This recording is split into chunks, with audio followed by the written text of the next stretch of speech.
عجیبه کیف و یار زما غیږه کې سریخې و ما سره غم و چې دا وخت به اختتام ته رسي او زه به بسم الله الرحمن الرحیم. ګرانو کتونکو او اوریدونکو، زه یم ډاکټر عربستان مومند د کیمرامین اسدالله اجران سره ستاسو په خدمت کې حاضر. سلامونه مې قبول کړئ. ناقي پارک ته راغلي یو، بیت الله کاروان را سره مېلمه دی او د دوی نه به انشاءالله نن یو څو کلامونه اورو، صرف ستاسو دپاره د مسافرو دپاره، او انصاف به په تاسو پرېږدو چې یاره دا څومره ښه دي. تاسو به پې کمنټس کوئ، شیر به کوئ او خپلو ملګرو سره به په وټساپ باندې یو بل ته لیږئ. نو بیت الله کاروان صاحب، السلام علیکم. وعلیکم السلام ورحمت الله وبرکاته.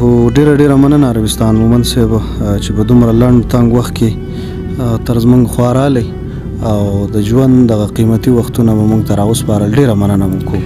شاعري تقریبا څومره وخت نه کوئ تاسو؟ شاعري خو عربستان مومند صاحب د ډیر وخت نه کوم، تقریبا 2012-13 دغې نه کومه، خو باقاعده د لیکلو آغاز چې کوم دی هغه 2018-19 دغې نه مې د لیکلو آغاز شروع کړی دی. د هغې نه مخکې مې چې کوم دی شاعري کوله به، خو ځان سره مې محفوظ کړی نه وه. او رومانوي خوښوئ که انقلابي خوښوئ؟ هر ښه شعر چې کوم دی هغه خوښومه، او بله خبره دا ده چې انقلابي شاعري هغه مې ډېره زیاته خوښه ده، او رومان مې هم خوښ دی. ښه رومان چې هر سړی لیکي خوښ مې دی.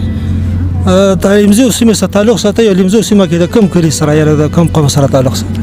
زه عربستان مومند صاحب د تحصیل حلیمځی د یو وړوکي غونته کلي سامي خیلو سره تعلق ساتم، او په دغه ځای کې د ژوند چې کوم دی شپې ورځې سبا کوم. بس انتظار نور نه کوو، پروګرام ته زموږ دپاره ستره وړي دي. پروګرام ته ملګرو ته به څه کلامونه ووایو، ارشاد. د هغې نه مخکې څه شعرونه چې څه په مشکله زاویه باندې انجام ته رسي، چې حوصله وکړي هغه سړی مرام ته رسي.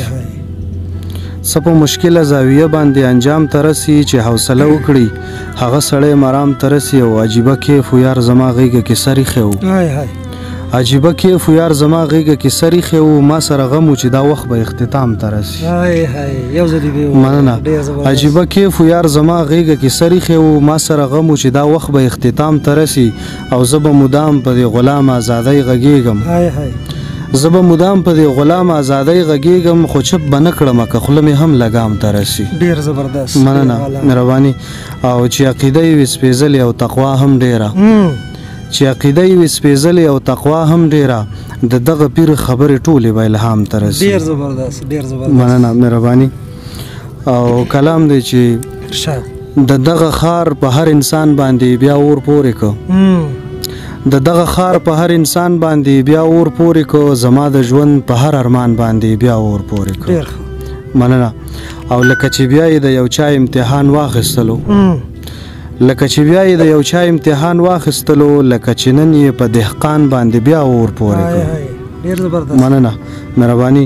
او یو مسلمان بیا په محراب کې دماکه وکړله، یو مسلمان بیا په محراب کې دماکه وکړله، یو مسلمان په خپل ایمان باندې بیا اور پورې کړ. مننه، مننه، مهرباني. یو مسلمان بیا په محراب کې دماکه وکړله، یو مسلمان په خپل ایمان باندې بیا اور پورې کړ. او ناڅاپي مرګ د یو ارمان نه داسې ساه واخیسته، ناڅاپي مرګ د یو ارمان نه داسې ساه واخیسته، د یوې پیغلې په پیزوان باندې بیا اور پورې کړ. ډېر زبردست. مننه، مهرباني. او مختی شعر دی چې د خپل واکدار په ناکامیو مې ولس خبر کړو، د خپل واکدار په ناکامیو مې ولس خبر کړو، دې خلکو ځکه په کاروان باندې بیا اور پورې کړو. ډېر ښه، ډېر ښه. یو ځل بیا، یو ځل بیا. د خپل واکدار په ناکامیو مې ولس خبر کړو، دې خلکو ځکه په کاروان باندې بیا اور پورې. ډېر زبردست، ډېر زبردست. بل کلام انتخاب کړی؟ دا بل یو بې مطلع غزل دی چې ارشاد. د وخت فرعون ته مې سینه لکه د ډال نیولې، د وخت فرعون ته مې سینه لکه د ډال نیولې، پښتون زلمی یم زه دومره په اسانه نه مرم. مننه. او وخت د زمونږ له بېلولو نوره هڅه نه کړي، وخت د زمونږ له بېلولو نوره هڅه نه کړي، که مړ کېدم نو جدا به له جانانه نه مرم. ډېر زبردست. مننه، مهرباني. او د بل په لمسه مې د خپل کور څوکیدار قتلوي، د بل په لمسه مې د خپل کور څوکیدار قتلوي زه چې مدام مرم نو زه له خپله ځانه نه مرم مننه مهرباني او دلته کې خلک چراغان وژني ښکاره د امن دلته کې خلک چراغان وژني ښکاره د امن زه به څه ژوند وکړم زه به مسلمانه نه مرم ډیر زبردست مننه دلته کې خلک چراغان وژني ښکاره د امن زه به څه ژوند وکړم زه به مسلمانه نه مرم او که د جانان په نوم شهید شوم نو کامیاب به یمه که د جانان په نوم شهید شوم نو کامیاب به یمه پروا مې نشته چې شهید یمه جانانه نه مرم ډیر زبردست مننه که د جانان په نوم شهید شوم نو کامیاب به یمه پروا مې نشته چې شهید یمه جانانه نه مرم او د خپل ولس د هر یو درد به ترې پوښتنه کوم د خپل ولس د هر یو درد به ترې پوښتنه کوم د غاصبانو سره ژوند کوم کاروانه نه مرم ډیر اعلی ډیر اعلی ډیر اعلی یو کلام کو بلی بس دا بل یو کلام دی لنډ بهر والا څه شعرونه دي چې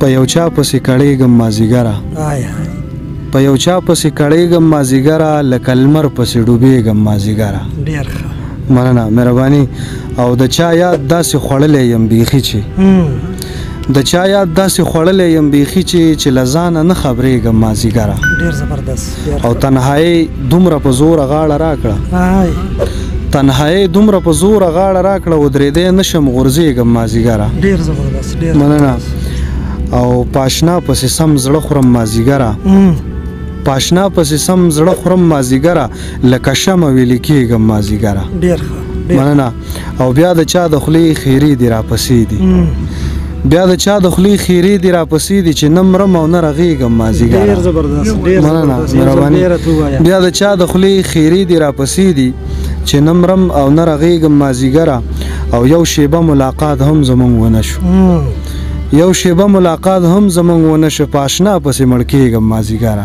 ډیر ښه مننه مهرباني او د مقطي شعر دی چې یو سړی دی د کاروان په نوم یادېږي یو سړی دی د کاروان په نوم یادېږي هیڅ په پته نه پوهېږم مازدیګره ډیر ښه مننه مهرباني مننه بل کلام دې منتخب کړی پس دی بل که څو شعرونه یم خیر دی بس دا یو څلور شعر دي دا به درته ووایم بس دا به اخري هم کو چې انشاءالله که د بل د خپو د لاندې ډېر زخمي شي که د بل د خپو د لاندې ډېر زخمي شي چې لري توان نو میږې تر میږتون ځي او څوک چې ستا د راتلو لاره راته ښایي څوک چې ستا د راتلو لاره راته ښایي زړه مې درد کوي خو بیا هم په لټون ځي مننه مهرباني څوک چې ستا د راتلو لاره راته ښایي زړه مې درد کوي خو بیا هم په لټون ځي او د بادار بیا د ډالرو کار روان شو د بادار بیا د ډالرو کار روان شو جنازې دي چې د کوره د پښتون ځي مننه او د منزل د ورکو لارو په تکل کې د منزل د ورکو لارو په تکل کې یو څوک بیا چا پسې سم په زړه چاودون ځي ډیر زبردست مننه ډیر زبردست ډیر اعلی ګرانو کتونکو دا بیت الله کاروان صاحب چې تاسو ته خپل کلامونه وړاندې کړل انصاف په تاسو دی چې کلامونه زموږ د پروګرامونه څنګه دي نو وخت کوتاه دی نو اجازت به وغواړو د کیمرامین اسدالله اجران سره زه یم ډاکټر ربستان مومن